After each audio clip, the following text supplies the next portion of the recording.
এই 27 নিয়ে এত জ্ঞানদাম করেন, এই 27 রোজার ফজিলতটা কি বলেন তো আপনি? ওই ফজিলত আছে ওই যে ও বলুক, ও দিচ্ছে ও বলুক। আমি আমি কি বলে কব, তুমি প্রথমে কথা উঠাইছো, তুমি কও। তাহলে আমারটা বানিয়ে নে। কেন? আমি আগে উঠাইছি কথা। ও বাবু, তোমার ওই আগেরও অনেক আগে আমি কই রাখছিলাম ইমাম রে। এই সেক্রেটারি সাহেব, সভাপতি সাহেব, আগে আপনারা বলেন এই 27 রোজার ফজিলত।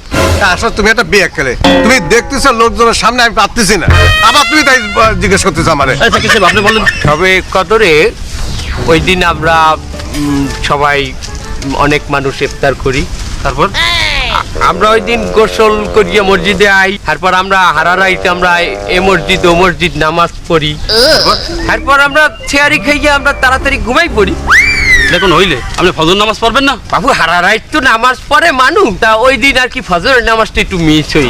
আপনি আরারায় পূজাকার রাইকে নফল নামাজ পড়লেন, ফজর নামাজটা পড়লেন না।